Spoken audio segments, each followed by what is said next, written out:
और मेरी मां बहनें आई हैं तो वो भी सुन लें।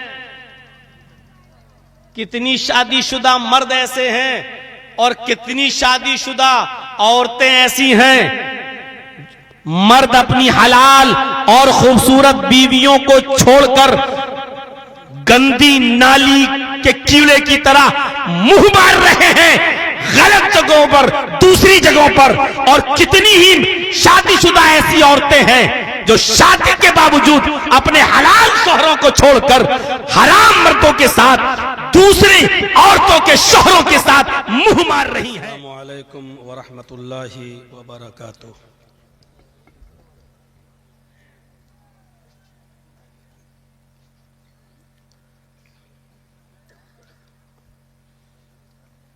अल्हम्दुलिल्लाह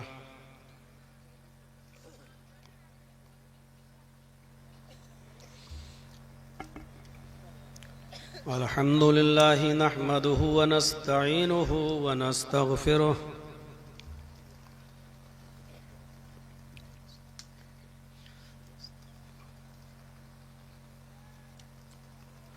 व नऊज़ु बिल्लाहि मिन शुरूरि अनफुसिना व मिन सय्यिआति अमालिना।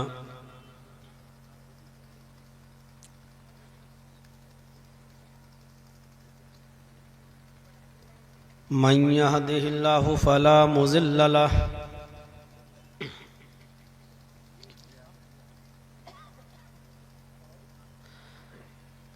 व मन युज़लिल्हु फला हादिय लह।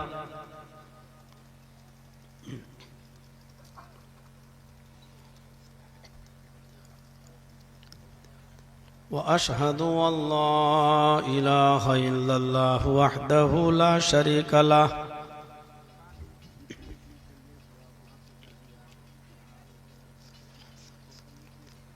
व अशहदु अन्ना मुहम्मदन अब्दुहु व रसूलुहु।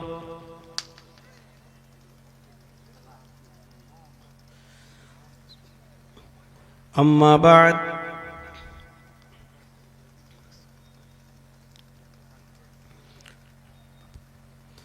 फ़इन्न खैरल हदीस किताबुल्लाह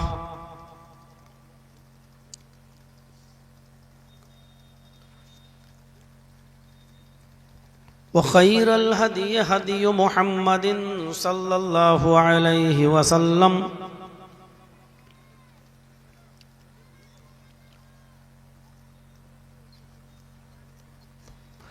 व शर्रुल उमूरि मुहदसातुहा व कुल्लु मुहदसतिन बिदअह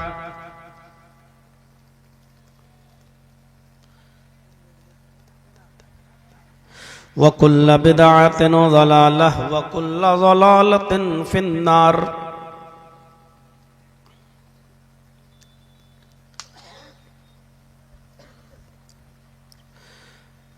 अऊज़ु बिल्लाहि मिनश शैतानिर रजीम। बिस्मिल्लाहिर रहमानिर रहीम। या अय्युहन नासु इत्तक़ू रब्बकुमुल्लज़ी ख़लक़कुम मिन नफ़्सिन वाहिदह व ख़लक़ मिनहा ज़ौजहा व बस्स मिनहुमा रिजालन कसीरन व निसाअ वत्तक़ुल्लाह अल्लज़ी तसाअलून बिही वल अरहाम इन्नल्लाह काना अलैकुम रक़ीबा।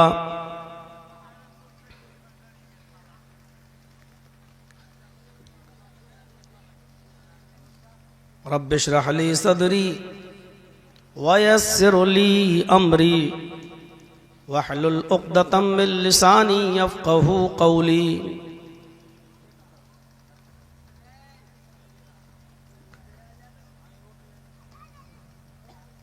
मुअक्कर और मुअज़्ज़ज़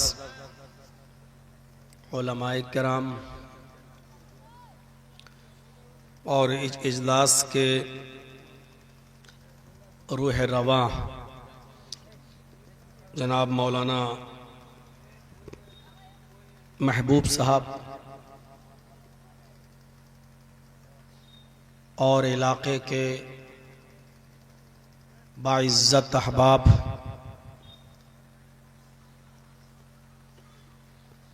घसिया घाट डिस्ट्रिक्ट कटिहार और उसके अतराफ व अकनाफ से तशरीफ़ लाए हुए मुअज़्ज़ज़ सामईन हज़रात,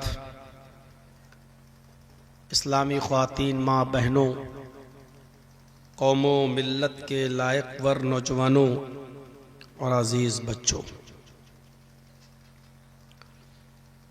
रात के 12 बजे तक मुख्तलिफ उलमा को आपने सुना और इसी बीच में आपने मदरसे का ताउन भी फरमाया। अल्लाह रब्बुल आलमीन आपके बैठने को कबूल फरमाए।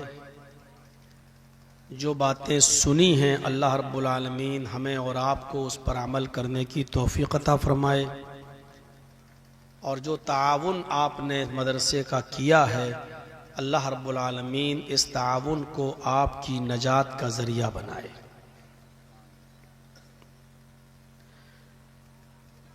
जलसे और दीनी प्रोग्राम कराने का मकसद ये होता है कि लोगों में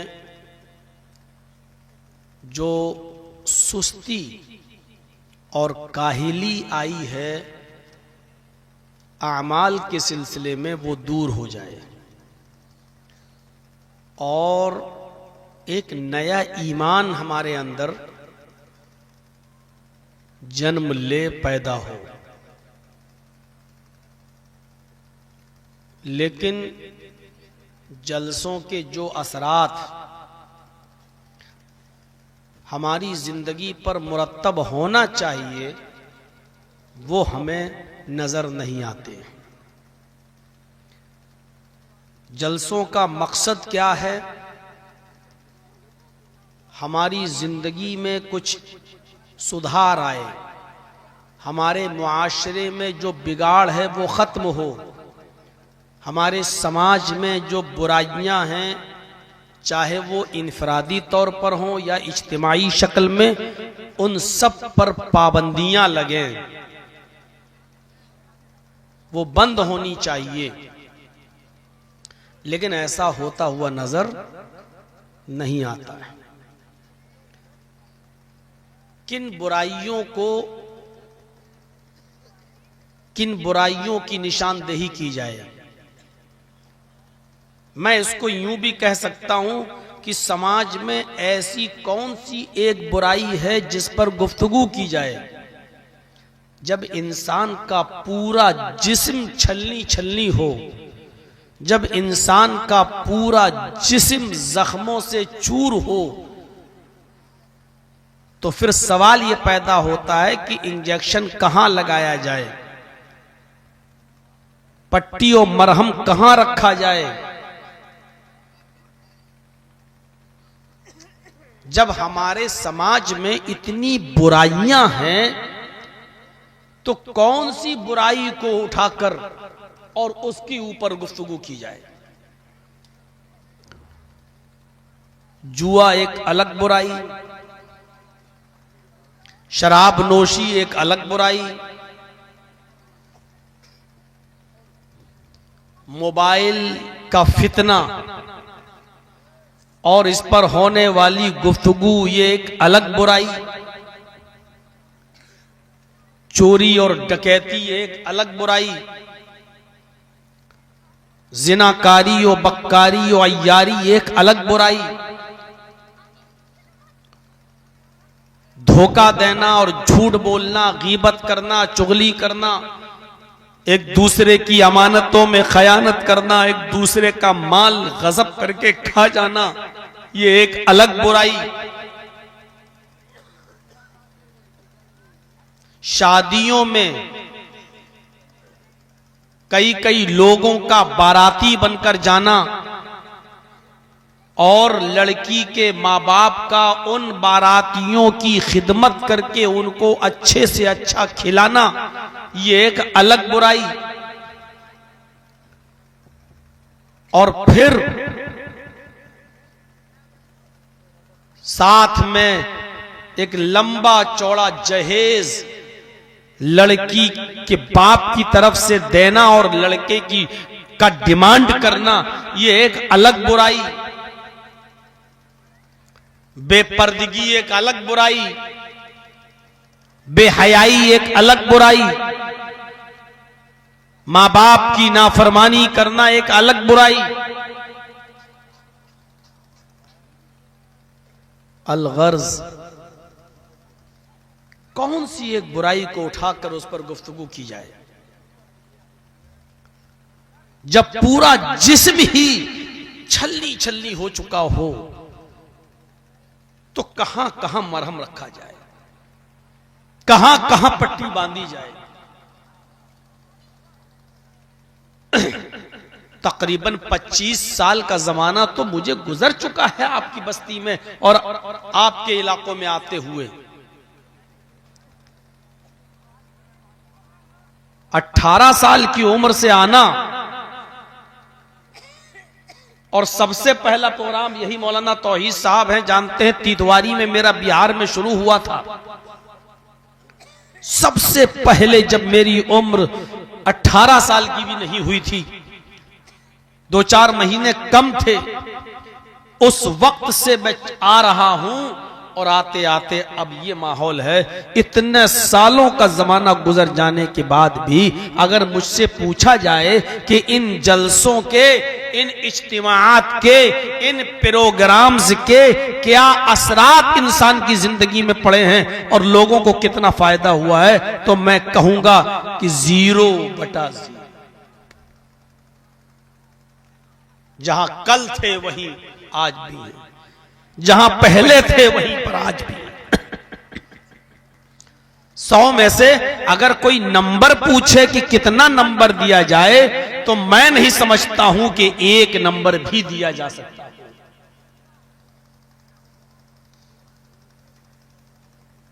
किस किस चीज पर गुफ्तगू की जाए, इतनी चीजें तो मैं नहीं उठा सकता और इतनी चीजों पर गुफ्तगू कोई कर भी नहीं सकता। आज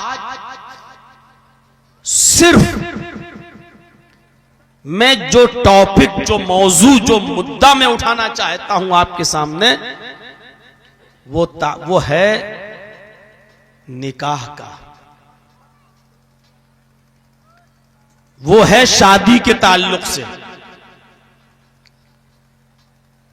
हम बहुत सी अहम बातें आज आपको मालूम हो जाएंगी कि शादी किस तरह होनी चाहिए, शादी में क्या देखना चाहिए, असल चीज क्या है, और शादी की परफेक्ट उम्र क्या है।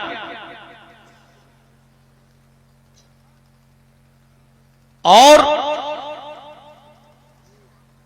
मेहर का मसला क्या है, लड़का कैसा होना चाहिए, लड़की कैसी होनी चाहिए, पैगामे निकाह कौन दे,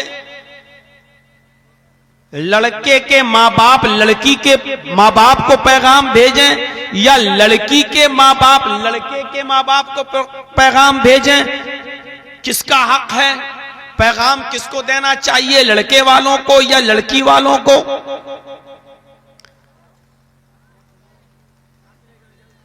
और सबसे अच्छा निकाह कौन सा है, बाबरकत निकाह कौन सा है, और निकाह में आम तौर पर क्या चीज देखनी चाहिए दोनों को, और निकाह के बाद जहेज की क्या हैसियत है। इन्हीं चंद चीजों पर मैं आपके सामने गुफ्तगू करना चाहता हूं। सबसे पहले मैं बुखारी शरीफ की एक हदीस आपके सामने पढ़ना चाहता हूं।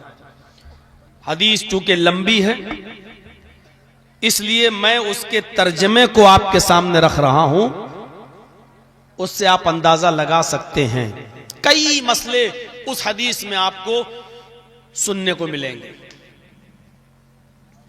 हजरत उमर फारूक रजी अल्लाह ताला अन्हु की एक बेटी थी, हजरत उमर की, जिनका नाम था हजरत हफ्सा।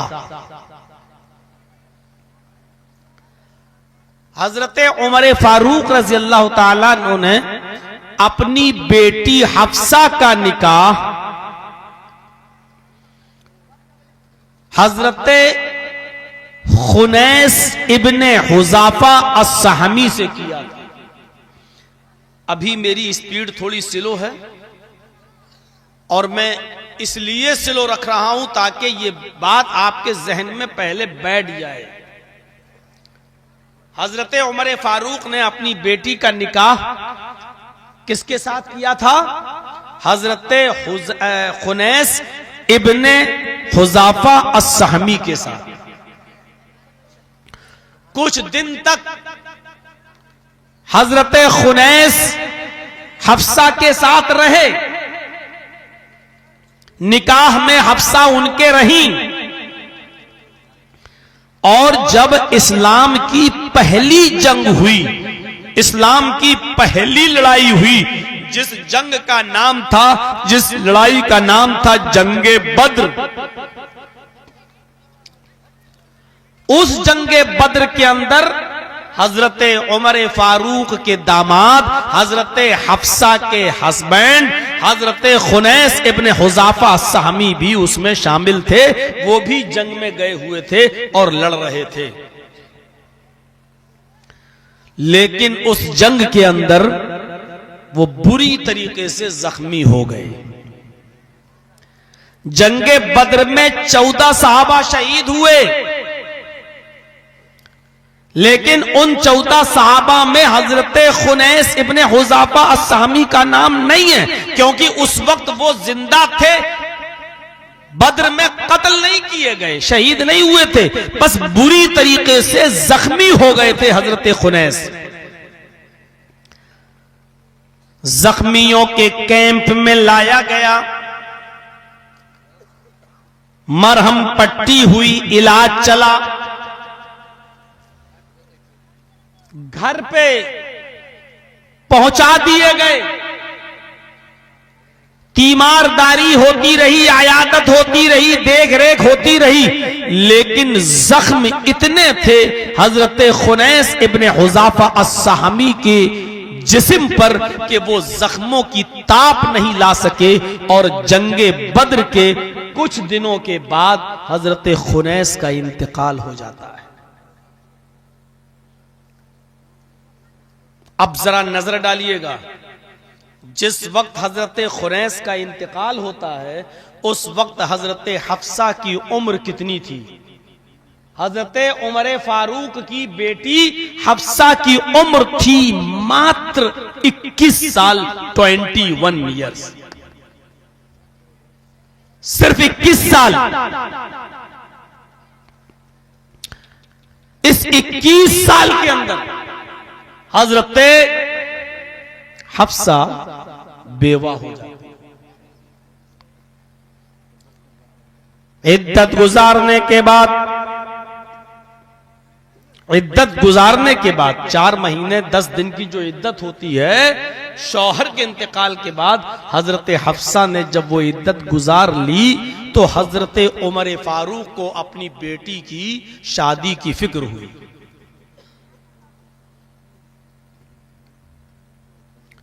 जहन में एक बात रखिएगा, 21 साल की उम्र है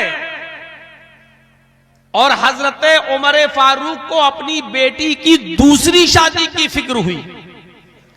हमारी बहुत सी माएं बहनें बेवा बैठी होंगी, शौहर के इंतकाल के बाद वो कहती कि नहीं, अब मैं दूसरा निकाह नहीं करूंगी, पहली बीवी की मोहब्बत को मैं दिल में लिए रहूंगी। या यूं कह लीजिए कि समाज के अंदर ऐसा चलन चल चुका है, ऐसा रवाज चल चुका है कि लोग क्या कहेंगे, देखो ये 2 बच्चों की मां है, शौहर मर गया, इसने फिर शादी कर ली, बेटी जवान हो चुकी है, बेटी की शादी करने वाली है, और इसके बावजूद इसने अपनी शादी कर ली। समाज के ताने और समाज के लानो तान से बचने के लिए वो बेचारी बैठी रहती है और दूसरा निकाह नहीं करती। आएंगी बातें। हजरत उमर फारूक रज़ी अल्लाह ताला अन्हु को फिक्र हुई अपनी बेटी की दूसरी निकाह की, तो हजरत उमर फारूक ने अपनी बेटी के रिश्ते की बात किससे की? हजरत उस्मान गनी रज़ी अल्लाह ताला अन्हु से। हजरत उस्मान से की। और आप ताज्जुब करेंगे, हजरत उस्मान गनी की उम्र खुद हजरत उमर फारूक रज़ी अल्लाह ताला अन्हु की उम्र के बराबर है। यानी उम्र में, एज में वो खुद हजरत उमर फारूक रज़ी अल्लाह ताला अन्हु से 2-3 साल छोटे हैं, लेकिन एक उम्र यही मानी जाएगी तकरीबन उमर की उम्र के। 21 साल की बेटी, और बात किससे कर रहे हैं? उस्मान गनी से। और उस्मान गनी रज़ी अल्लाह ताला अन्हु भी शादीशुदा हैं। ऐसा नहीं है कि उनके बच्चे ना हो या उनकी बीवी ना हो, उनकी बीवी मौजूद है। फिर भी अपनी बेटी हफ्सा के निकाह के लिए उस्मान गनी से राब्ता करते हैं। हजरत उस्मान गनी रज़ी अल्लाह ताला अन्हु से कहते हैं, हजरत उस्मान गनी से पहले हजरत अबू बकर सिद्दीक से इन्होंने अर्ज किया था। अब देखिए, उमर फारूक रज़ी अल्लाह ताला अन्हु दूसरे खलीफा हैं। एक मसला याद रखिएगा, पहले खलीफा कौन है? अबू बकर, दूसरे खलीफा कौन? उमर, और तीसरे खलीफा कौन? उस्मान। हजरत उमर बीच में है, उस्मान और अबू बकर के बीच में कौन है? हजरत उमर। और हजरत उमर ने पहला जो निकाह की बात की थी वो अबू बकर सिद्दीक से की थी, जो उम्र में अल्लाह के नबी की उम्र के बराबर है। हजरत अबू बकर सिद्दीक की उम्र मुहम्मदुर रसूलुल्लाह सल्लल्लाहु अलैहि वसल्लम की उम्र के बराबर है, बस 2-3 साल का फर्क है। हजरत अबू बकर सिद्दीक की उम्र नबी अकरम की उम्र के बराबर है। हजरत उमर अबू बकर सिद्दीक के पास जाते हैं और उनसे अकेले में गुफ्तगू करते हैं कि तुम्हें तो मालूम ही है कि मेरी बेटी बेवा हो गई है, मेरी बेटी का कोई बच्चा नहीं है, मेरी बेटी बेवा हो गई है, अभी चंद ही दिन हुए थे निकाह के। हजरत खुरैस मैदान जंग में, जंगे बदर में जख्मी हो गए और घर लाए गए, जख्मों की ताप बर्दाश्त न कर सके और खुरैस उन जख्मों में इंतकाल कर गए। खुरैस के गुजर जाने के बाद मेरी बेटी बेवा हो गई। हजरत हफ्सा का दूसरा निकाह करने का मैं ख्वाहिशमंद हूं, मैं नहीं चाहता हूं कि मेरी बेटी अपने घर में बैठी रहे, मैं अपनी बेटी का निकाह करना चाहता हूं और उस निकाह के लिए मैं आपसे गुजारिश कर रहा हूं, आप निकाह कर लीजिए। हजरत अबू बकर सिद्दीक रज़ी अल्लाह ताला अन्हु खामोश रहे और कोई जवाब नहीं दिया। जब कुछ दिन इंतजार किया हजरत उमर फारूक ने कि शायद अबू बकर मशवरा कर रहे हो, शायद अबू बकर सोच रहे हो, 10 दिन 15 दिन गुजर गए, तब हजरत उमर फारूक कहते हैं कि मुझे बड़ी तकलीफ हुई। इस बात की तकलीफ नहीं कि अबू बकर ने मेरी बेटी के साथ निकाह नहीं किया, बल्कि तकलीफ मुझे सिर्फ इस बात की हुई कि अबू बकर सिद्दीक खामोश रहे, न तो मेरी बेटी से निकाह के लिए हाँ किया और ना ही ना किया। अरे अगर नहीं करना था तो साफ साफ कह देते कि मैं नहीं करूंगा, मेरे पास वक्त नहीं या मेरे पास प्रॉब्लम है, परेशानी है। ना उन्होंने हाँ कहा ना कहा, इसलिए मुझे हजरत अबू बकर सिद्दीक रज़ी अल्लाह ताला अन्हु के खामोश रहने से तकलीफ हुई। कुछ दिनों के बाद हजरत उस्मान से कहा, आए उस्मान, मैं तुम्हारे साथ अपनी बेटी का निकाह करना चाहता हूं, क्या तुम मेरी बेटी से निकाह करोगे? मैं अपनी बेटी का हाथ तुम्हें देना चाहता हूं। हजरत उस्मान गनी ने बहुत अच्छी बात कही। उन्होंने कहा कि मुझे कुछ सोचने का वक्त दीजिए, कुछ टाइम दीजिए, कुछ वक्त दीजिए सोचने का। कुछ दिन गुजर जाने के बाद हजरत उमर फारूक ने फिर टोका, आए उस्मान, इतने दूर गुजर गए, क्या सोचा, घर में क्या मशवरा हुआ, कुछ सोचा? तो हजरत उस्मान गनी ने फरमाया, आए उमर, मशवरा भी हुआ और मैंने खुद भी गौर किया, मैं इस नतीजे पे पहुंचा कि मैं आपकी बेटी के साथ निकाह नहीं कर सकता। कुछ ऐसी प्रॉब्लम्स हैं, कुछ ऐसी परेशानियां हैं कि अब मैं दूसरा निकाह नहीं कर सकता, दूसरी शादी नहीं कर सकता। हजरत उमर ने कहा, कोई बात नहीं। हजरत अबू बकर उमर से बड़े हैं मकाम में, पहले खलीफा, और उस्मान छोटे हैं मकाम में, उमर के बाद तीसरे खलीफा। और रिश्ता मांगने कौन गया? बेटी के लिए उमर। यह नहीं देखा कि अबू बकर मकाम और मर्तबे में हमसे बड़े हैं, कैसे मैं बेटी का रिश्ता मांगूं, और फिर उस्मान से भी मांगा। यह नहीं सोचा कि उस्मान तो हमसे छोटे हैं मकाम में और दर्जे में, मैं इनके पास क्यों जाऊं, अरे इनको खुद गर्ज हो तो मेरे पास आए। नहीं, तो पता ये चला रिश्ते में न तो कोई बड़ा देखा जाएगा और न कोई छोटा देखा जाएगा। हजरत उमर फारूक ने बेटी का हाथ अबू बकर से मांगा और उस्मान से मांगा। इससे ये दलील निकलती है कि लड़की वाला भी अगर किसी लड़के के अंदर दीनदारी देखता है तो लड़की का बाप या लड़की की मां लड़के के मां और बाप से भी बात कर सकती है अपने बेटी के रिश्ते के लिए, अपनी बेटी के निकाह के लिए लड़की वाले भी पैगाम भेज सकते हैं और निकाह का पैगाम दिया जा सकता है। मसला निकालिए आप, अभी बुखारी शरीफ की हदीस खत्म नहीं हुई है, अभी पूरा वाकया खत्म नहीं हुआ है। आइए जरा देखें, हजरत उस्मान गनी रज़ी अल्लाह ताला अन्हु ने मना कर दिया, आए उमर, मैं निकाह नहीं कर सकता, घर में मशवरा नहीं बैठा। अगर हमारी आज की तकरीर को मर्दों से ज्यादा अगर औरतें गौर से सुनेंगी तो बहुत सी चीजें आज उनको समझ में आएंगी कि आज शादियों में क्या हो रहा है हमारे यहाँ। अगर वो थोड़ी देर के लिए चुप हो जाएं, अपना कपड़ा, अपनी चप्पल, अपनी सैंडल, अपनी क्रीम, अपनी लिपस्टिक, अपनी पाउडर अगर उसका प्रचार कर चुकी हो तो, अगर थोड़ा सा फ्री हो गई हो तो गौर से सुन लें।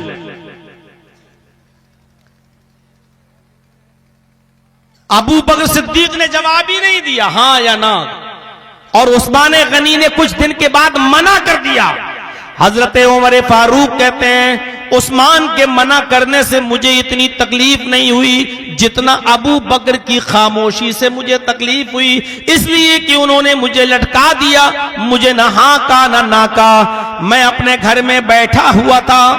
हजरत उमर फारूक फरमाते हैं, मैं अपने घर में बैठा हुआ था, अभी 2-4 ही दिन गुजरे थे हजरत उस्मान के मना करने के बाद, अभी 2-3 दिन ही गुजरे थे कि हमारे पास जनाब मोहम्मद रसूलुल्लाह सल्लल्लाहु अलैहि वसल्लम तशरीफ लाए और मुझसे कहने लगे, आए उमर, हफ्सा बेवा हो गई हैं, खुनैस का इंतकाल हो गया है, खुनैस अल्लाह को प्यारे हो गए हैं, खुनैस के बाद तुम्हारी बेटी बेवा हो गई है, तुम्हें अपनी बेटी की शादी की कोई फिक्र है या नहीं है? मैंने कहा है। फरमाया कि आए उमर, अगर तुम्हें कोई ऐतराज ना हो तो मैं तुम्हारी बेटी के साथ हफ्सा को पैगाम निकाह देता हूं, मैं हफ्सा से निकाह करना चाहता हूं, मैं तुमसे गुजारिश करता हूं कि अपनी बेटी का हाथ मुझे दे दो, यानी हफ्सा के साथ मैं निकाह करने के लिए, मैं शादी करने के लिए तैयार हूं। हजरत उमर फारूक के चेहरे पे मुस्कुराहट आ गई। फरमाया, ये रिश्ता तो अबू बकर से बेहतर है, ये रिश्ता तो उस्मान गनी से भी बेहतर है कि खुद जनाब मोहम्मद रसूलुल्लाह मेरी बेटी को पैगाम निकाह देने के लिए मेरे पास तशरीफ ले आए हैं। मैंने फौरन उसको कबूल कर लिया इस रिश्ते को, और फिर मैंने अपनी बेटी का निकाह जनाब मोहम्मद रसूलुल्लाह सल्लल्लाहु अलैहि वसल्लम से कर दिया। हजरत हफ्सा की रुखसती हो गई। एक दिन मैं मस्जिद में नमाज पढ़ने के लिए गया, अबू बकर सिद्दीक मुझे मिले और हमको घेर कर अलग ले गए, पकड़ कर अलग ले गए और कहने लगे, आए उमर, तुम शायद मुझसे नाराज हो। हजरत उमर ने फरमाया, जी मैं आपसे नाराज हूं। शायद आए उमर, तुम मुझसे इसलिए नाराज हो क्योंकि मैंने आपकी बेटी के निकाह के सिलसिले में आपको कोई जवाब नहीं दिया। हजरत उमर कहते, हाँ बिल्कुल यही बात है, मैंने आपको निकाह का पैगाम अपनी बेटी का दिया, आपको भी दिया, उस्मान को भी दिया। उस्मान ने साफ साफ मना कर दिया, मुझे कोई तकलीफ नहीं है, लेकिन आपसे मैं इसलिए नाराज हूं क्योंकि आपने अपनी बेटी का, आपने मेरी बेटी के साथ निकाह करने का कोई जवाब ही नहीं दिया, ना हाँ कहा ना कहा। आपके हाँ और ना न कहने की वजह से मैं कितने दिन परेशान रहा, मैं कितने दिन उलझन में रहा। मैं सोचता रहा कि अबू बकर का इरादा क्या है। मैं बड़ी जहनी तकलीफ में था। आपके खामोश रहने की वजह से मैं बहुत ज्यादा जीरन रहा, बहुत परेशान रहा। हजरत अबू बकर सिद्दीक कहते हैं, ऐ उमर, तुम्हारा परेशान होना बजाय तुम्हारा मुझसे नाराज होना जायज है, लेकिन अब मेरी भी सुन लो। मेरी प्रॉब्लम क्या थी? ना मैं हाँ कह सकता था ना ना कह सकता था। उसकी वजह यह थी कि ऐ उमर, जब आपने मुझे अपनी बेटी से निकाह करने के लिए कहा था, आपके पैगाम देने से पहले, अपनी बेटी के साथ मेरा रिश्ता करने से पहले, कुछ ही दिन पहले मोहम्मद रसूलुल्लाह सल्लल्लाहु अलैहि वसल्लम ने मुझसे ये कहा था, अय अबू बकर, उमर फारूक के ऊपर क्या गुजर रही होगी, उसकी जवान बेटी बेवा हो गई है, खुरैश का इंतकाल हो गया है, उमर फारूक के लिए हमें कुछ सोचना चाहिए। अब मैं अपने साथ उमर फारूक की बेटी का निकाह करने को तैयार हूं, इसलिए अभी इद्दत गुजर जाने दो, इसका मामला खत्म हो जाने दो, मैं खुद उमर से बात करूंगा और मैं उमर की बेटी हफ्सा से निकाह कर लूंगा। मैंने नबी अकरम की ये गुफ्तगू को सुना था जो अल्लाह के रसूल ने मुझसे कहा था। मैं चाहता था कि मैं आपकी बेटी से निकाह कर लूं, लेकिन निकाह की ख्वाहिश मोहम्मद रसूलुल्लाह मुझसे कर चुके थे, हफ्सा के साथ निकाह की, इसलिए मैं ये कैसे ख्वाहिश कर लेता और हाँ कैसे कर देता कि नहीं मेरे साथ करो, जबकि अल्लाह के नबी कह चुके हैं कि मैं हफ्सा से निकाह करूंगा। तो जब मुझसे कह चुके और मुझे मालूम था नबी का इरादा, तो इसलिए मैं हाँ तो कह नहीं सकता था, और नहीं इसलिए नहीं कहा कि डायरेक्ट मना कर देने से कहीं तुम्हें तकलीफ ना हो जाए। मैंने नहीं इसलिए नहीं किया कि पहले अल्लाह के रसूल सल्लल्लाहु अलैहि वसल्लम पैगाम दें या आपका इरादा बदल जाए और आप बाद में निकाह न करना चाहें। तो जब नबी अकरम का इरादा बदल जाएगा, अगर वो निकाह नहीं करना चाहेंगे तो फिर मैं आपकी बेटी से निकाह कर लेता, इसलिए मैंने मना भी नहीं किया। हाँ इसलिए नहीं कहा क्योंकि अल्लाह के रसूल आपकी बेटी से निकाह करना चाहते थे, और ना इसलिए नहीं कहा क्योंकि मुझे यह था कि कहीं ऐसा ना हो कि अल्लाह के रसूल सल्लल्लाहु अलैहि वसल्लम का इरादा बदल जाए और निकाह न करें तो फिर मैं निकाह कर लूंगा, इसलिए मैंने ना भी नहीं किया। अब तुम जो भी समझो। फरमाया हजरत उमर फारूक ने, आए अबू बकर, तो तुम मुझे इतना बता देते कि अल्लाह के रसूल सल्लल्लाहु अलैहि वसल्लम आपकी बेटी से निकाह करना चाहते हैं, तो फिर मैं क्या तुमसे नाराज होता। हजरत अबू बकर सिद्दीक ने फरमाया, ये राज अल्लाह के रसूल ने सिर्फ मुझे बताया, किसी और से जिक्र नहीं किया था, यानी आपने अपना इरादा मुझसे जाहिर किया था और कहा था इद्दत पूरी हो जाने दो, मैं हफ्सा से निकाह कर लूंगा। तो ये राज नबी का मैं जानता था और मैं नहीं चाहता था कि अल्लाह के रसूल के किसी राज को फाश करूं, अल्लाह के रसूल सल्लल्लाहु अलैहि वसल्लम के किसी राज को किसी दूसरे के सामने फाश करूं, इसलिए मैंने नबी के राज को नहीं बताना चाहा, फाश नहीं करना चाहा। इस हदीस को सामने रखिए तो कितने मसले निकलते हैं इस हदीस से। पहला मसला तो यह निकलता है कि अगर कोई शख्सियत में, हैसियत में तुमसे बड़ा हो, उससे भी नहीं डरना चाहिए, निकाह के लिए उससे भी अपनी बेटी के बात कर सकते हो। ये नहीं देखना चाहिए अरे साहब कहाँ मैं कहाँ वो, मैं अपनी बेटी का हाथ मांगने कैसे जाऊं उसके दरबार, वो हमें भगा ना दे, ये नहीं सोचना चाहिए। क्योंकि उमर फारूक अपने से मकाम में बड़े उमर अबू बकर के पास गए थे। एक मसला ये निकला कि आप किसी को नीचा भी नहीं समझना चाहिए। अरे मैं इतना पावरफुल, इतना बाहैसियत, मैं अपने से नीचे आदमी के पास जाऊंगा। हजरत उमर फारूक मकाम मर्तबे में जो उनसे नीचे थे उस्मान, उनके पास भी गए। पता ये चला कि इसमें मकाम मर्तबा और हैसियत नहीं देखी जाएगी, कौन बड़ा है और कौन छोटा है। दूसरा मसला ये निकला कि शादी के लिए, अपनी बेटी के रिश्ते के लिए उम्र भी नहीं देखी जाएगी। हजरत हफ्सा की उम्र थी 21 साल और अबू बकर सिद्दीक की उम्र मोहम्मदुर रसूलुल्लाह के बराबर, हजरत उमर फारूक से भी बड़े। गौर करो, या आज हमारी नजरों में यह होगा अच्छा अपनी बेटी की उम्र के लड़की से शादी कर ली, शर्म नहीं आई? अपनी बेटी की उम्र की लड़की से शादी कर ली है, ये बुढ़ा सटिया गया। मेरे भाइयों, 21 साल की हफ्सा के लिए रिश्ता किससे मांगा? अबू बकर से, जबकि अबू बकर उमर फारूक से भी। दूसरा रिश्ता किससे मांगा? उस्मान से, जो हजरत अबू बकर की उम्र के थे। और फिर शादी किसके साथ हुई? मुहम्मदुर रसूलुल्लाह के, जो खुद अबू बकर सिद्दीक की उम्र के थे, बल्कि उनसे भी 2 साल का फर्क था। मेरे भाइयों, जरा आप गौर करो, अपनी बेटी का रिश्ते में उम्र नहीं देखी, बल्कि दीनदारी देखी, अमानतदारी देखी, सदाकत देखी। तो रिश्ते के अंदर क्या देखा जाएगा? उम्र नहीं देखी जाएगी। बल्कि मैं ये नहीं कह रहा हूं कि उम्र मत देखो, मैं ये कह रहा हूं ये फर्ज नहीं है कि आप अपनी बेटी के लिए उम्र ही देखें और कुछ ना देखें। नहीं, हजरत उमर फारूक ने दीनदारी देखी और मोहम्मदुर रसूलुल्लाह से अपनी बेटी का निकाह कर दिया।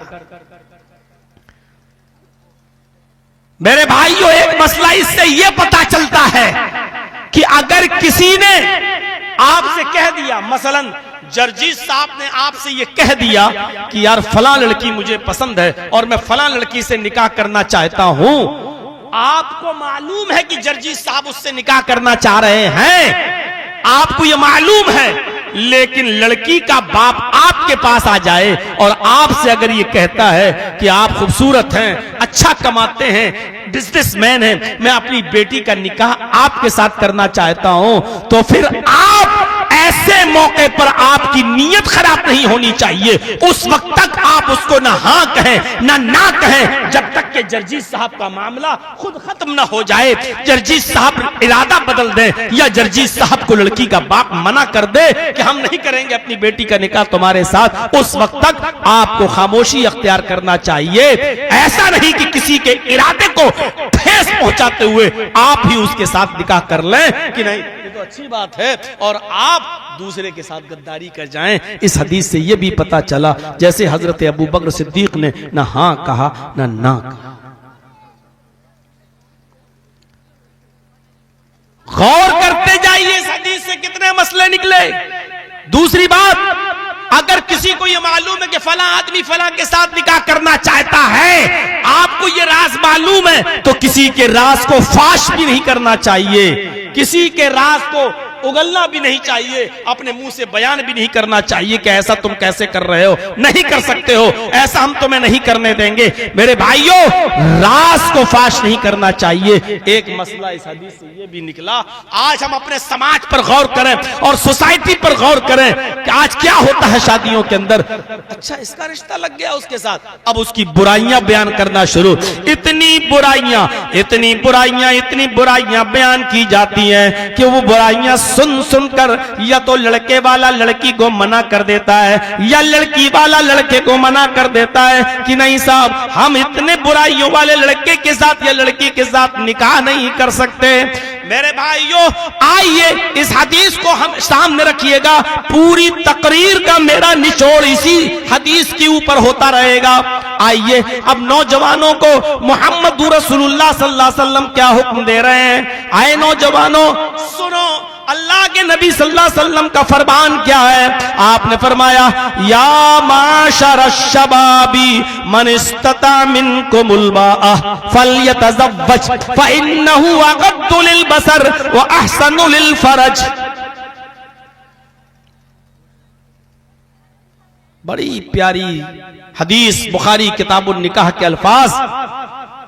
आए नौजवानों, या माशरन निसाई, या माशर शबाब, आए नौजवानों, आए नौजवानों की जमात, आए नौजवानों के गिरोह, आए नौजवानों, मन इस्तता मिनकुमुल बाअ, अगर तुम्हारे पास कुव्वत हो, ताकत हो, फल्यतज़व्वज, तो तुम निकाह कर लो। एक एक लफ्ज को सुनिएगा।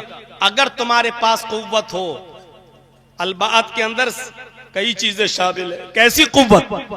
अपनी बीवी को खिलाने की, अपने बीवी को कपड़ा देने की, पहनाने की, अगर आपकी बीवी बीमार हो जाए तो उसका इलाज कराने की, और आपको जो बीवी का पर्सनल जो उसका हक है उस हक को अदा करने की अगर ये ताकत आपके पास है, फल यतज़व्वज, तो निकाह कर लो।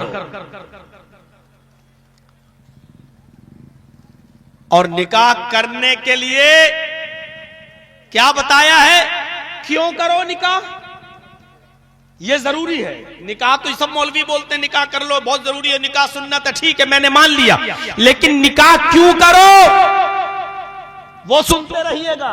निकाह क्यों करो? फ़इन्नहु अग़ज़्ज़ु लिलबसर, फ़इन्नहु अग़ज़्ज़ु लिलबसर, इसलिए कि निकाह करने से निगाहें झुक जाती हैं। फ़इन्नहु अग़ज़्ज़ु लिलबसर, निगाहें झुक जाती हैं। व अहसनु लिलफरज, और शादी करने से, निकाह करने से शर्मगाह की हिफाजत होती है। दो चीजों पर गौर कीजिए। निकाह करो, क्यों करो? इसलिए कि वो तुम्हारी निगाहों की हिफाजत करता है, तुम्हारी निगाहें झुक जाती हैं। मतलब समझ रहे हो इसका? और अगर समझ में ना आए तो खुल के बोल दूं, तुम्हारी निगाहें अय्यारी और मक्कारी नहीं करती हैं। और इससे भी ज्यादा खुल के बोल दूं, निगाहें झुक जाती हैं का मतलब तुम्हारी निगाहें दूसरों की मां बहनों बेटियों के ऊपर नहीं उठती।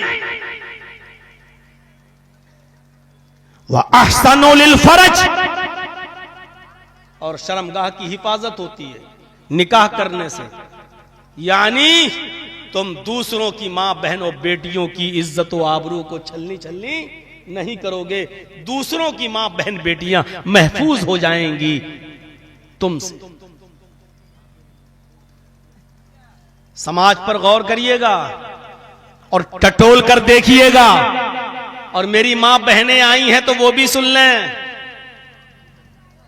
कितनी शादीशुदा मर्द ऐसे हैं और कितनी शादीशुदा औरतें ऐसी हैं, मर्द अपनी हलाल और खूबसूरत बीवियों को छोड़कर गंदी नाली के कीड़े की तरह मुंह मार रहे हैं गलत जगहों पर, दूसरी जगहों पर। और कितनी ही शादीशुदा ऐसी औरतें हैं जो शादी के बावजूद अपने हलाल शौहरों को छोड़कर हराम मर्दों के साथ, दूसरी औरतों के शौहरों के साथ मुंह मार रही हैं। अग़ज़्ज़ु लिलबसर व अहसनु लिलफरज कहकर बताया कि शादी करने का मकसद यह है कि तुम्हारी निगाहें झुक जाएं, तुम दूसरों की मां बहन बेटियों को मत देखो। व अहसनु लिलफरज का मतलब यह है कि तुम्हारी शर्मगाह की हिफाजत हो और तुम्हारे हरकतों से दूसरों की मां बहन बेटियों की इज्जत छलनी छलनी ना हो। यह है शादी का मकसद।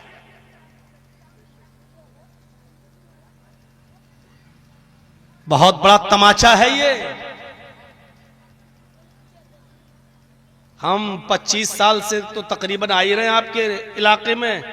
ऐसे ऐसे गांव जानता हूं जहां शादीशुदा औरतें दूसरों के साथ पकड़ी गई हैं और बाकायदा पंचायतें हुई हैं, उनको लड़के को रखा गया है। मैं नाम नहीं लूंगा, घबराइए मत। लेकिन इस 25 साल जिंदगी में जलसों के अंदर यह मंजर देखा है मेरे भाइयों कि घर से कह के गई हम जलसे में जा रहे हैं और फोन कर करके बुलाकर खेतों में पकड़ी गई। हम कुंवारे लड़के और लड़कियों की तो बात ही नहीं कर रहे हैं, वो तो हर जलसे में कभी न कभी मंजर देखने को मिल जाता है।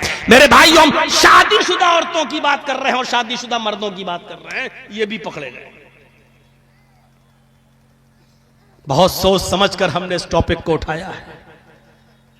या माशर शबाबी मन इस्तता मिनकुमुल बाअ फल्यतज़व्वज, आए नौजवानों, अगर शादी करने की ताकत हो, बीवी को खिलाने की, पिलाने की, इलाज की, कपड़ा लत्ता देने की ताकत हो और उसका पर्सनल हक अदा करने की ताकत हो तो निकाह कर लो।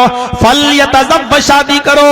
शादी इसलिए करो कि फ़इन्नहु अग़द्दु लिलबसर, इसका तर्जुमा मैं यूं कर रहा हूं ताकि दूसरों की मां बहन बेटियों पर तुम्हारी नजरें न पड़े। फ़इन्नहु अग़द्दु लिलबसर, इसका तर्जुमा ये कर रहा हूं ताकि दूसरों की मां बहन बेटियों पर मुंह मत मारो, उनको तकते न फिरो, उनके खूबसूरत गालों पर और उनके खूबसूरत जिस्मों पर तुम्हारी नजरें न पड़े।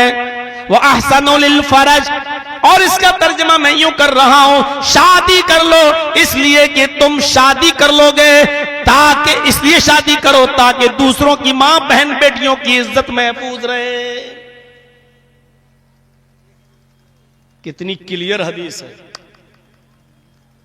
और इसके बाद अल्लाह के रसूल ने एक और बात कह दी, ओफो, वो भी आपको बता देता हूं, अभी हदीस खत्म नहीं हुई है। फमन लम यस्तति, अगर किसी के पास ये ताकत न हो तो एक इलाज भी बता दिया है। अगर तुम अपनी बीवी को खिला नहीं सकते हो, पिला नहीं सकते हो, बीमार हो जाए तो इलाज नहीं कर सकते हो, उसको कपड़ा नहीं पहना सकते हो और उसका हक अदा नहीं कर सकते हो, अगर ये ताकत नहीं है तुम्हारे अंदर तो कोई बात नहीं, निकाह नहीं कर सकते हो तो मत करो। फ़अलैहि बिस्सौम, तो तुम रोजे रखा करो, नफली रोजे रखने के आदी बन जाओ। इसलिए कि रोजा रखोगे तो तकवा तुम्हारे अंदर पैदा हो जाएगा, रोजा रखोगे तो अल्लाह का खौफ तुम्हारे अंदर पैदा होगा और जब खौफ पैदा होगा तो तुम दूसरों की मां बहन बेटियों को नहीं देखोगे और दूसरों की मां बहन बेटियों की इज्जत से खिलवाड़ नहीं करोगे। यानी कितनी फिक्र है औरतों की इज्जत और आबरू को बचाने की कि शादी करके जायज तरीके से मकसद हल करो, ठीक है, लेकिन नहीं कर सकते हो तो रोजा रखो। यानी हर हाल में मां बहन बेटियों की इज्जतें महफूज रहना चाहिए। अगर रोजा नहीं रखोगे तो तकवा नहीं पैदा होगा और तकवा नहीं आएगा तो तुम कुंवारे होकर, गैर शादीशुदा होकर तो और ज्यादा वबाल बचाओगे और ज्यादा मुसीबतें खड़ी करोगे दूसरों की मां बहन बेटियों के साथ। इस हदीस के माना और मफहूम को समझ लिया आपने? जबरदस्त हदीस। दुनिया की सबसे ज्यादा मुफीद और फायदेमंद चीज क्या है? नेक औरत। हदीस में है, अल्लाह के रसूल ने फरमाया, अब दुनिया कुल्लुहा मता व खैरु मताइ दुनिया अल मरातुस सालिहा, दुनिया की सबसे बेहतरीन फायदे की चीज कौन है? पूरी की पूरी दुनिया फायदे की चीज है। अब दुनिया कुल्लुहा मता, पूरी की पूरी दुनिया फायदा उठाने की चीज है। भाई हर चीज आपके फायदे के लिए तो पैदा की गई है। ये लाइट आपके फायदे के लिए, ये माइक आपके फायदे के लिए ताकि आपको दूर तक और जोर से इसकी आवाज मिल सके, घड़ी आपके फायदे के लिए, कपड़ा आपके फायदे के लिए, सूरज की रोशनी आपके फायदे के लिए, आसमान से बारिश आपके फायदे के लिए, ये जमीन आपके फायदे के लिए, ये हवा आपके फायदे के लिए। अब दुनिया कुल्लुहा मता, पूरी की पूरी दुनिया तुम्हारे लिए फायदेमंद है, फायदे की चीज है। लेकिन दुनिया की सबसे बेहतरीन फायदे की चीज क्या है? इसी दुनिया में सबसे बेहतर, मुफीद और सबसे अच्छा फायदा पहुंचाने वाली चीज क्या है? खैरु मताइ दुनिया अल मरअतु सालिहा, वो नेक औरत है। जिसकी बीवी नेक है, जिसकी बीवी नेक है, शौहर के लिए दुनिया जन्नत है। और जिसकी बीवी नेक न हो तो वो शौहर के घर ही को जहन्नम बना देती है। यहां जितने लोग बैठे हैं, हमारी बात से इत्तेफाक शादीशुदा लोग तो रखते ही होंगे। आपको अपनी बीवियों का तजर्बा अच्छा होगा। नेक बीवी अपने शौहर के घर को जन्नत बना देती है, शौहर को पूरी दुनिया जन्नत नजर आती है। और बेहया औरत, नाफरमान औरत, नाशुक्री औरत, आप रिक्शा चलाएं, मजदूरी करके लाएं, एक दिन में 500 रुपए कमा के घर पे ले जाके बस 500। ओफो, उस शौहर के कलेजे से पूछो कि क्या बीत रही है उसके ऊपर। वो बेचारा सुबह 9 बजे से अपने सर पर ईंटें लाद लाद कर उठाकर मजदूरी करता है, शाम को 500 रुपए लेकर आया है, उसने पसीना बहाया है, अभी उसने चॉकलेट भी अपने लिए नहीं ली है, वो 500 रुपए लेके घर पहुंचा और बीवी ने कहा बस 500, इसमें क्या होगा? पूछिए उस शौहर से, उसके दिल पर क्या बीतती होगी। तो ऐसी औरत घर को जहन्नम भी बना देती है, शौहर को फिर जहन्नम नजर आती है। मेरे भाइयों, ऐसी बदकार औरत जो शादीशुदा होने के बाद भी अपने शौहर की अमानत में खयानत करके अपने जिस्म को किसी दूसरे मर्द के सामने परोस दे और पेश कर दे, ऐसी औरत भी अपने शौहर के लिए इस दुनिया को जहन्नम बना देती है।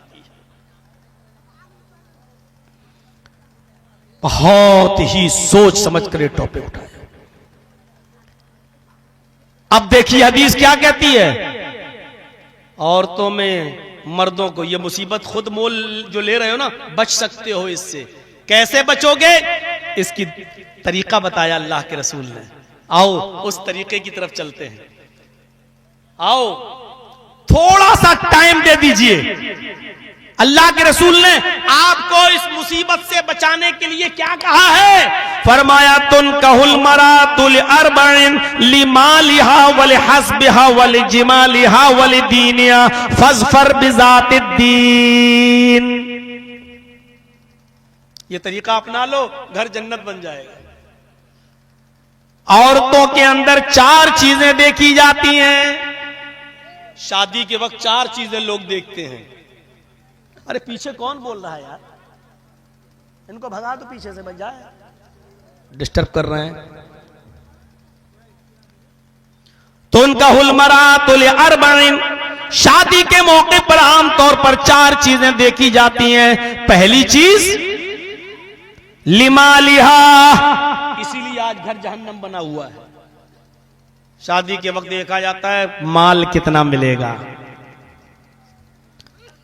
एक लड़का किसी लड़की से निकाह करता है तो पहले देख लेता है वहां मोटरसाइकिल मिलेगी या नहीं मिलेगी, और मोटरसाइकिल नहीं मिलती है तो देख लेता है कि 2 लाख 3 लाख 4 लाख 5 लाख 6 लाख हमें मिल रहा है कि नहीं मिल रहा है। शादी से पहले ही तय हो जाता है कि मोटरसाइकिल ना दो, गाड़ी ना दो तो इतने लाख रुपए हमको दो, हम बिजनेस करेंगे। लड़का बिजनेस करेगा, क्यों? लड़की के माल से तू बिजनेस करेगा, लड़की का बाप पैसे देगा तब तू दुकान चलाएगा।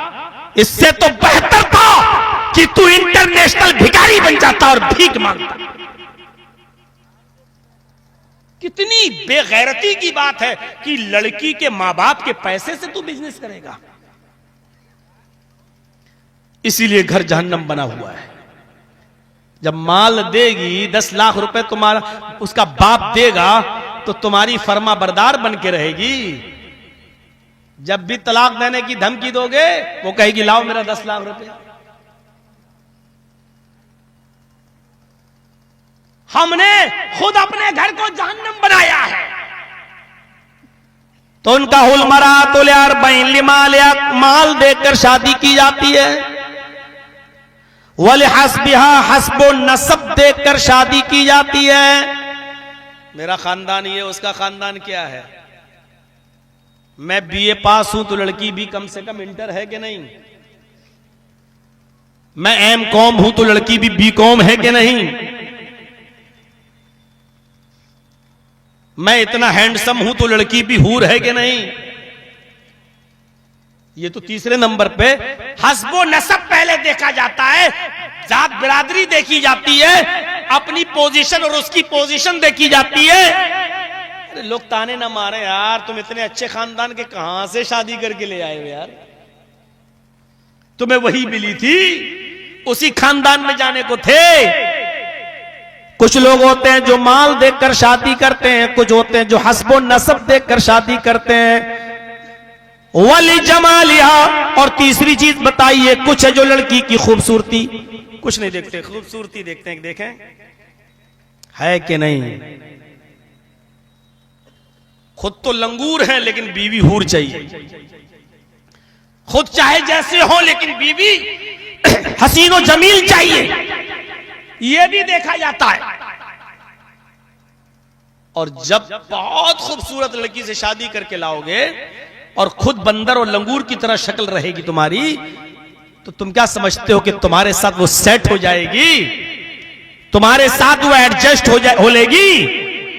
कोई भी बात होगी तो फौरन ताने मारती हुए कहेगी, अरे जा शुक्र कर कि मैं तुझे मिल गई, वरना तुझ जैसे लंगूर को कोई पूछने वाला नहीं था। जिंदगी भर वो तुम्हें अपने खूबसूरती का और तुम्हारी बदसूरती का ताना तुम्हें मारती रहेगी। कुछ लोग होते हैं जो खूबसूरती देखकर शादी करते हैं, और अल्लाह के रसूल ने चौथी चीज बताई, वलिदीनिहा। कुछ लोग होते हैं जो सिर्फ दीनदारी देखकर शादी करते हैं। हालांकि ऐसे लोग अब रहे नहीं हैं। दीनदार लड़कियां तो अभी बहुत हैं, लेकिन मसला यह है कि उनके पास माल नहीं है। मसला यह है कि उनके पास अच्छे खानदान की नहीं है। वो बहुत खूबसूरत नहीं है, लेकिन दीनदार इतनी है, इतनी दीनदार है कि वो अपने बाप को छोड़ के आएंगी तो ससुर को अपना बाप समझकर उसकी खिदमत करने को तैयार हैं। वो अपनी मां छोड़ के आ रही हैं तो तुम्हारी मां को अपनी मां समझकर उनकी खिदमत करने के लिए तैयार हैं। मेरे भाइयों, आज के इस दौर में कौन है एक फैसला कर दे तो हम लोग गए थे, चढ़ चढ़ बैठ रही थी हम मौलाना लोगों के ऊपर, उसकी बीवी तलाक की नौबत आ गई थी, इसके साथ ऐसे नहीं, हम लोग निभाने गए थे मीटिंग में, चढ़ चढ़ बैठ रही। ये हमसे कहता है कि मेरे बाप की खिदमत करो, मेरी अम्मा की खिदमत करो। मैं पूरे खानदान की खिदमत करने के लिए आई हूं क्या? मैं इसके बाप के कपड़े क्यों धोऊं? मैं इसकी मां के कपड़े क्यों धोऊं? थोड़ी पढ़ी लिखी थी, हमने कहा नहीं गलत है। एकदम कहती है ना मौलाना साहब गलत? मैंने कहा नहीं, ये तो बहुत गलत बात है। सीधे कहती है मुझे दिखाओ हदीस में। मैं भी पढ़ी हुई हूं, मैं भी घर पे स्टडी करती हूं, कौन सी हदीस में लिखा है मुझे बताओ। मौलाना साहब मैंने भी कुछ साल मदरसे में पढ़ा है, कहीं कुरान में नहीं लिखा, कहीं हदीस में नहीं लिखा कि बीवी अपने ससुर के कपड़े धोए, अपनी सास की खिदमत करे, कहीं नहीं लिखा है। मैं क्यों करूं? मैंने कहा बिल्कुल ठीक कह रही हो तुम। उसके शौहर से कहा तुम्हें शर्म नहीं आती? तुम देखिए, बात को मैंने घुमाते हुए इस तरीके से कहा, मैंने कहा शर्म नहीं आती तुम्हें? वो एक औरत आई है, किसी की बेटी है, दीन का मसला जानती है, कुरान से वाकिफ है, हदीस से वाकिफ है, वो जानती है कि सास की और ससुर की खिदमत करना हमारे ऊपर फर्ज नहीं है। मैंने कहा यही ना? कहती जी कहीं नहीं आया कुरान हदीस में, मैं नहीं करूंगी।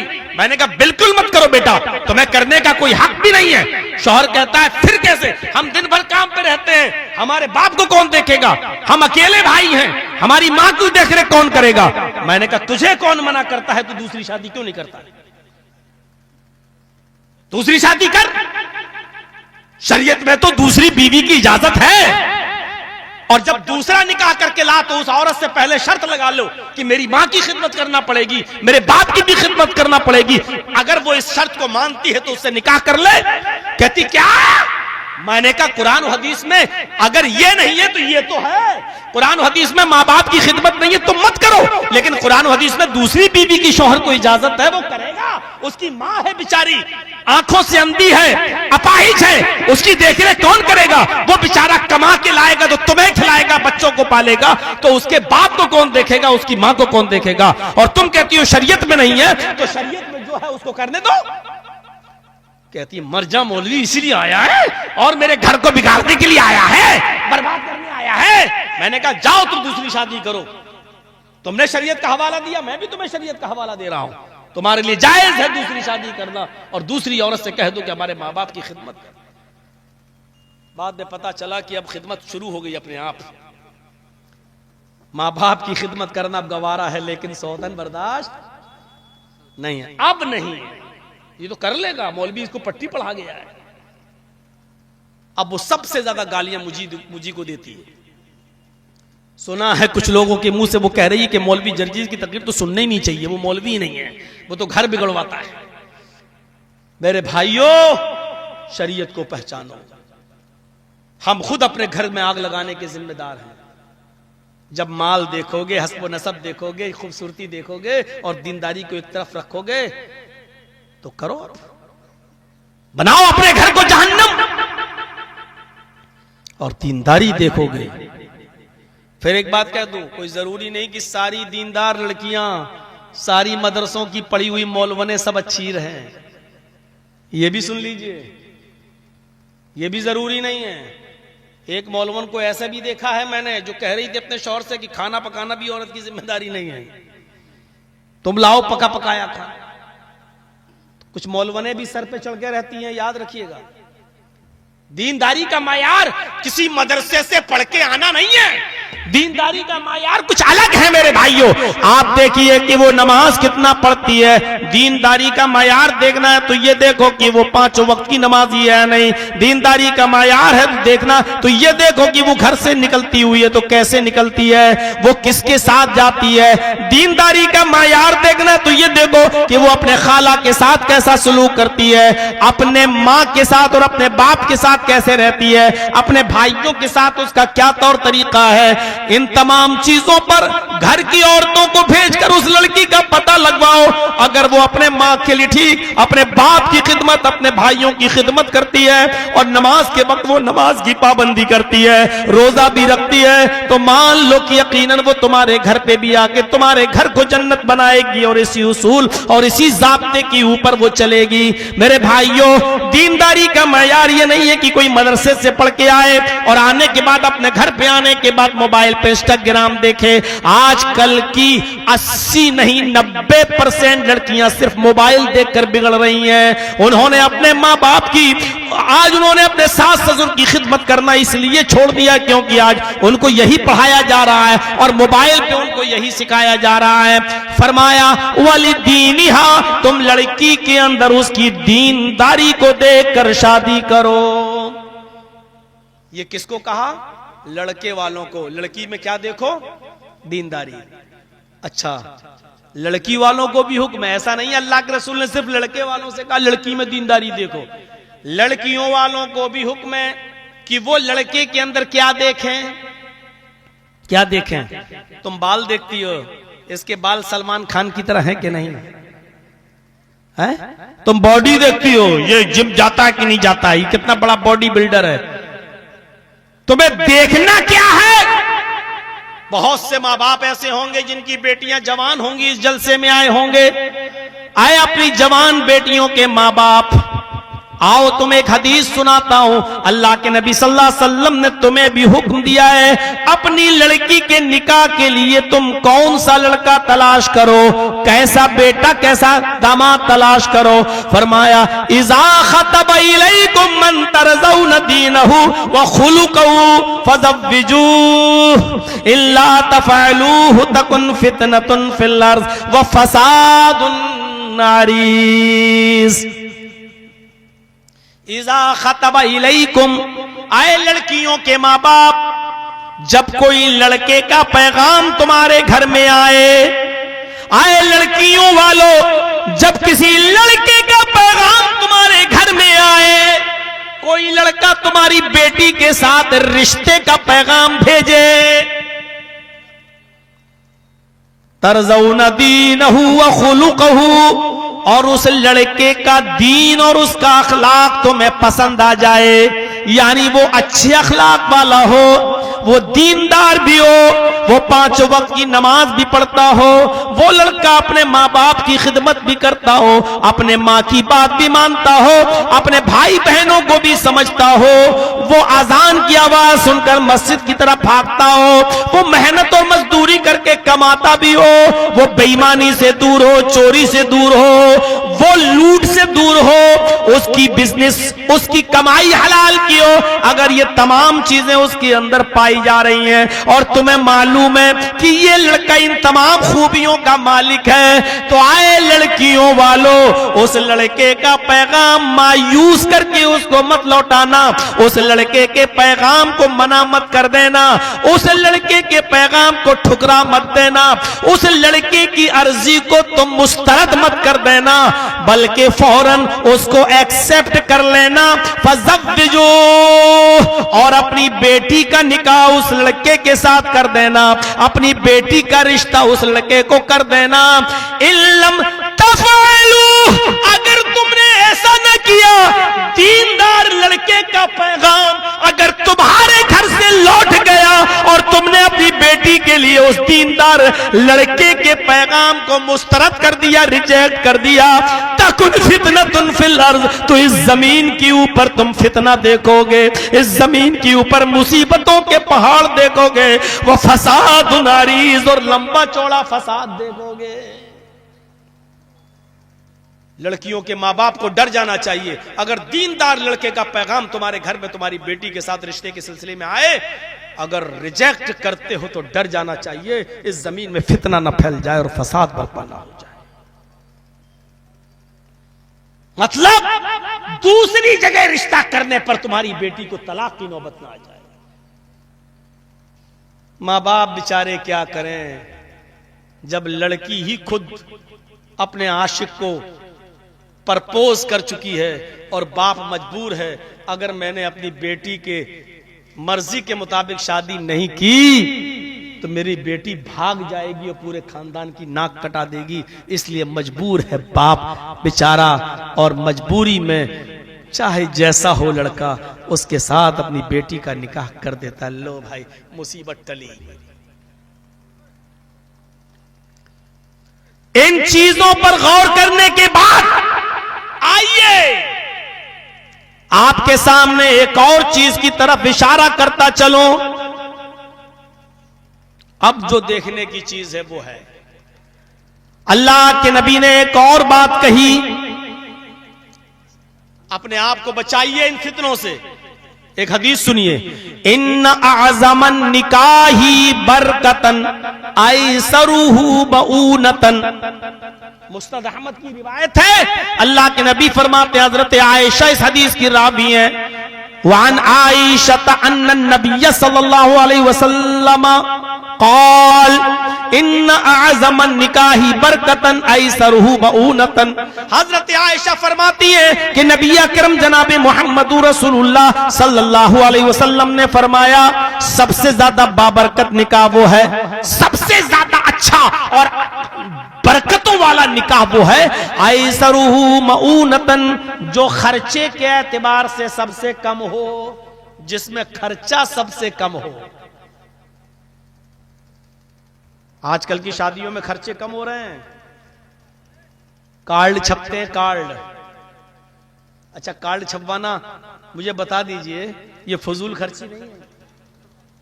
जो काम आप फोन पर दे सकते हो, भाई साहब आपके पूरे घर की दावत है, आप आ जाइए।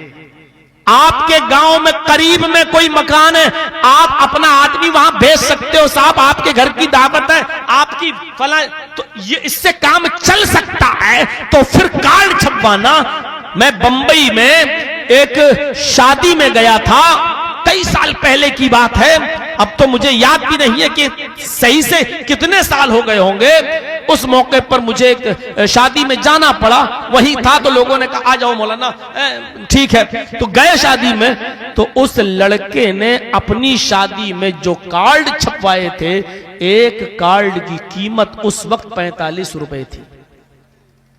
एक कार्ड की कीमत क्या होगा उसमें।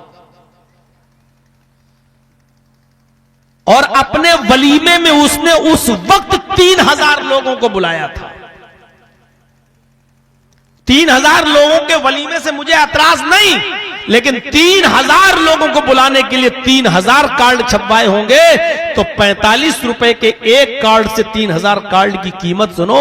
और बदकिस्मती ये थी उन लोगों की, कह लो कि जब निकाह हुआ तो उन लोगों ने मुझसे कहा कि मौलाना साहब निकाह के मौके पे 10 मिनट आप थोड़ी तकरीर कर दीजिए तो अच्छा होगा।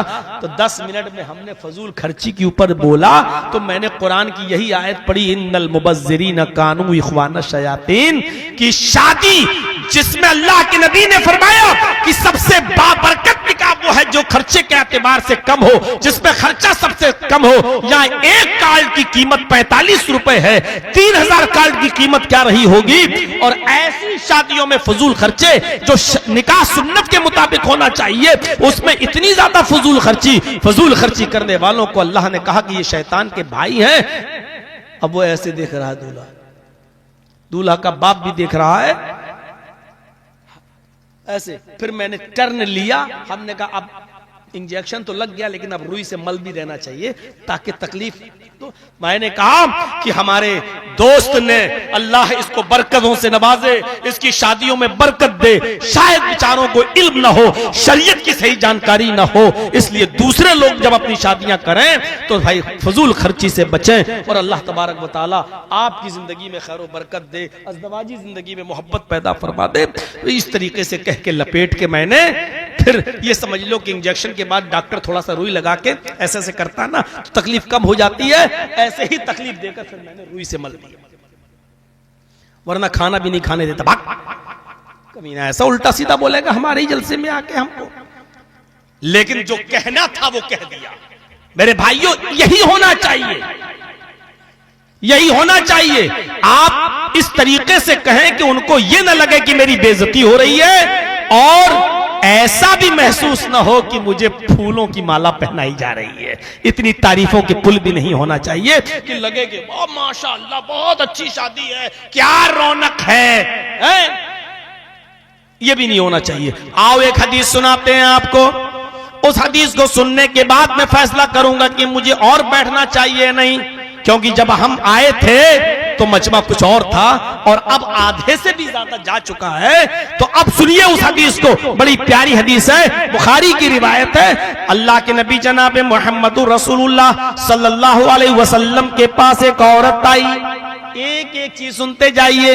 अल्लाह के नबी के पास एक औरत आई, याद रखिएगा उस औरत का बाप नहीं था, उसका भाई नहीं था, उसका चचा नहीं था, कोई नहीं, वो अकेली थी और आई। और आने के बाद अल्लाह के नबी के पास आकर बैठ गई। सहाबा मौजूद थे। कहा अल्लाह के रसूल ने, कहो कैसे आना हुआ?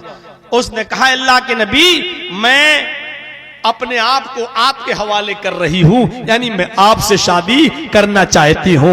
मैं अपने आप को आपके हवाले कर रही हूं, मैं आपसे निकाह करना चाहती हूं। अल्लाह के नबी जनाब मुहम्मद रसूलुल्लाह सल्लल्लाहु अलैहि वसल्लम ने उस औरत को एक बार देखा और उसके बाद खामोश हो गए। उसने दोबारा कहा, अल्लाह के नबी आपने कोई जवाब नहीं दिया, मैं आपसे निकाह करना चाहती हूं। आप फिर खामोश हो गए।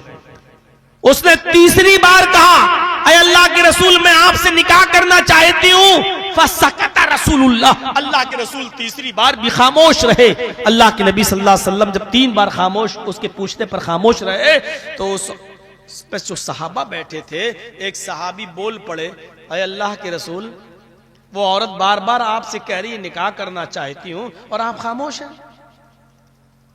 अगर आप नहीं करना चाहते तो मना कर दीजिए कि नहीं कर सकते हैं, और अगर आपको जरूरत नहीं है तो मेरे साथ करा दीजिए इसका।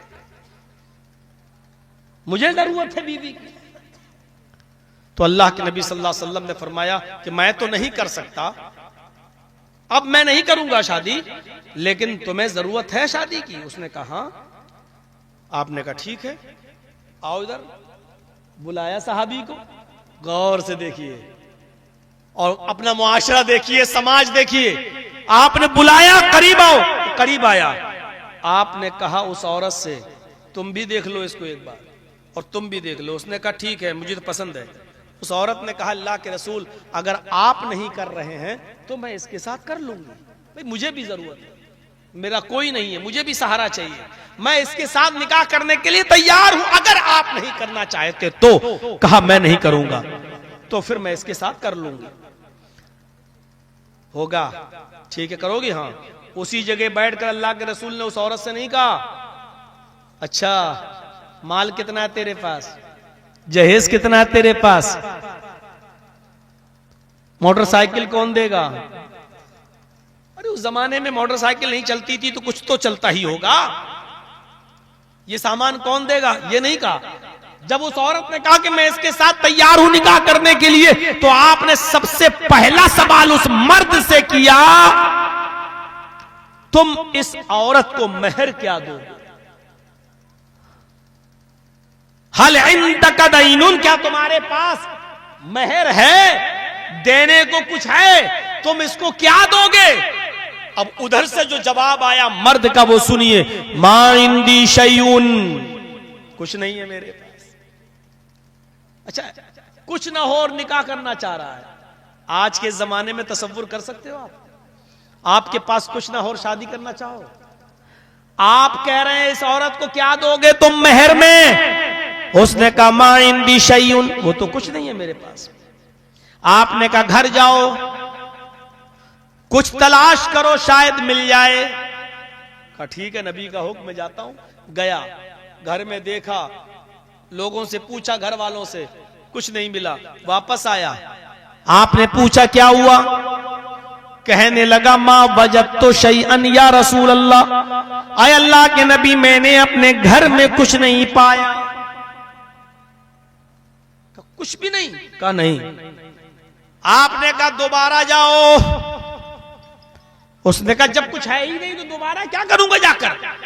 आपने कहा इल्तमिस खातम मिनल हदीद, मानता हूं तेरे घर में कुछ नहीं है, अगर लोहे की एक अंगूठी मिल जाए तो वही ले आओ। लोहे की अंगूठियां तो यहां बिक रही हैं सड़कों पर।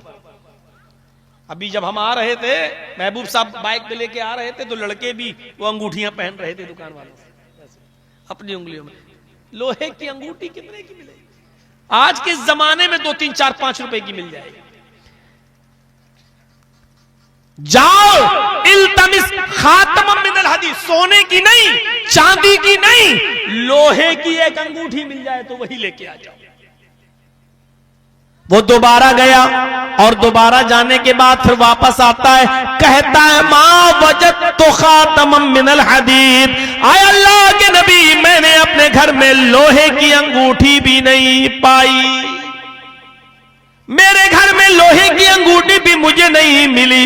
अय अल्लाह के रसूल लोहे की अंगूठी भी मुझे हासिल नहीं हुई। आपने फरमाया फिर कैसे शादी होगी? अरे बीवी को मेहर में कुछ देना तो पड़ेगा, क्या देना चाहते हो? कहने लगा एक चीज है मेरे पास। फरमाया अच्छा बताओ क्या है? कहा आय अल्लाह के नबी एक लुंगी है जो मैं बांधता हूं, जब मैं घर पे जाता हूं सोने लगता हूं तो वो लुंगी पहन लेता हूं। इंदी इज़ारुन, मेरे पास एक लुंगी है। आपने कहा अच्छा एक लुंगी है? कहा ठीक है वही दे दो इसको मेहर में।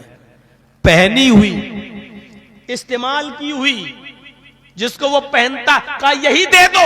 तो कहने लगा अल्लाह के रसूल अगर वो मैं इसको दे दूंगा तो फिर मैं क्या पहनूंगा?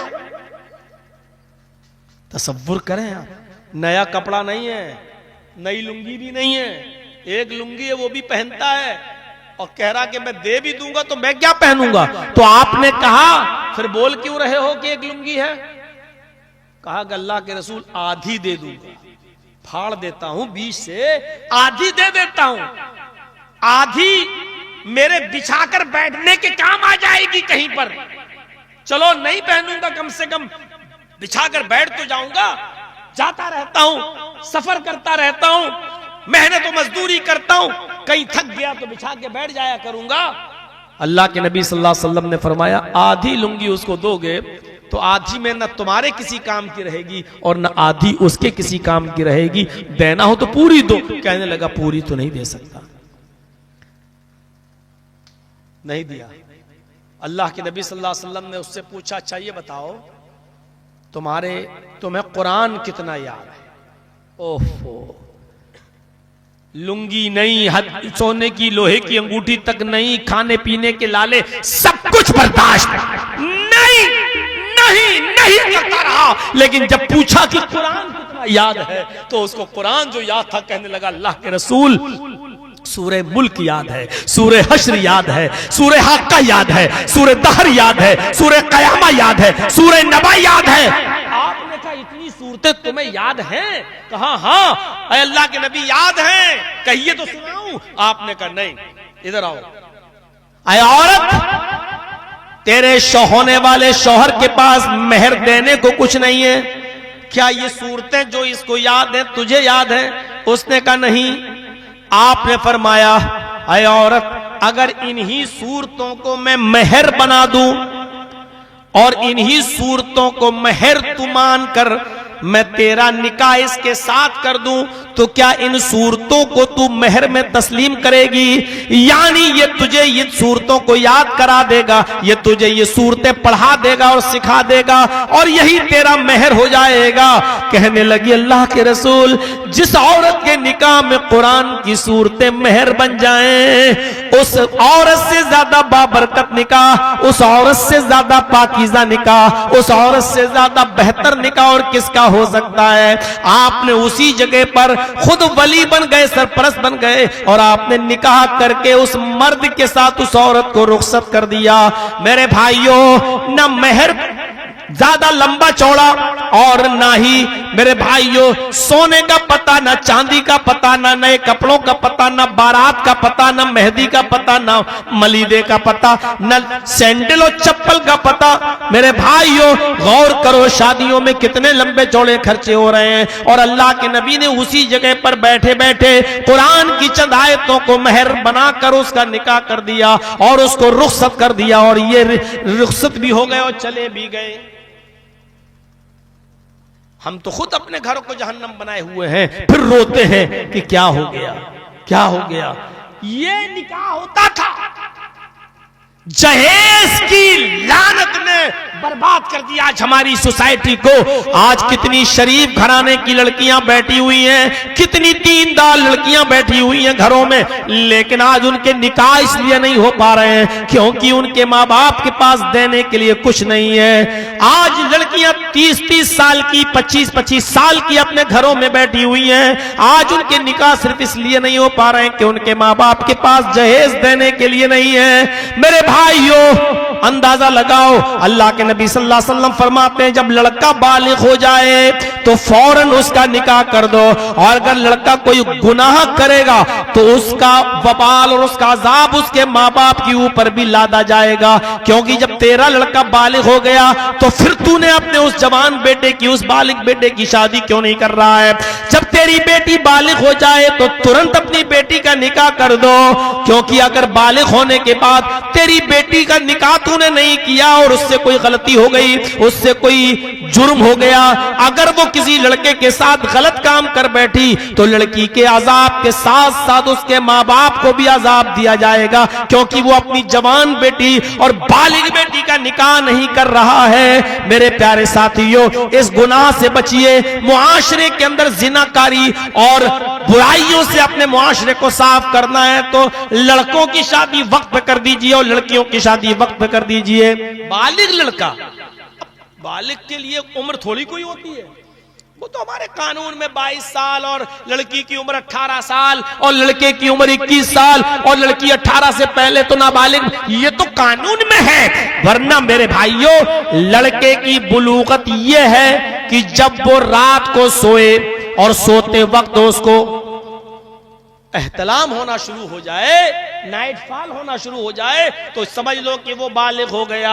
और लड़की की बुलूगत यह है कि उसको पीरियड आना शुरू हो जाए, उसको महीना पीरियड शुरू हो जाए तो वो बालिग हो चुकी है। और अल्लाह के नबी फरमा रहे हैं कि जब लड़का बालिग हो जाए तो उसका निकाह कर दो, और लड़की जब बालिग हो जाए तो उसका निकाह कर दो। अब हर बाप की जिम्मेदारी है वो पता लगाए कि हमारे बेटा सोते वक्त उसका कपड़ा खराब हो रहा है या नहीं हो रहा है, ऐसा है या नहीं। यार बाप की जिम्मेदारी है। आज हमारी तकरीर पर कोई ऑब्जेक्शन मत लगाइए कि मौलाना क्या बोल रहे हैं, ये समाज की जिम्मेदारी है। और आज के इस दौर में आपके बेटे मोबाइलों में क्या क्या देख रहे हैं, आपको उसमें शर्म नहीं आती है। कुरान और हदीस सुनते वक्त आपको शर्म आ रही है। हर बाप की जिम्मेदारी है कि वो पता लगाए कि उसका बेटा बालिग हुआ नहीं हुआ है तो निकाह कर दे। और हर बाप की जिम्मेदारी है, हर माँ की जिम्मेदारी है कि वो अपनी बेटी की फिक्र करे कि वो बालिग हुई है नहीं। माओ को मालूम होता है कि मेरी बेटी बालिग है नहीं, पीरियड शुरू हुआ नहीं, अगर है तो फौरन अपनी बेटी के अब निकाह की तैयारी करे और उसका दीनदार घराने में और रिश्ता देखकर शादी कर दे। ये हुक्म है मेरे भाइयों।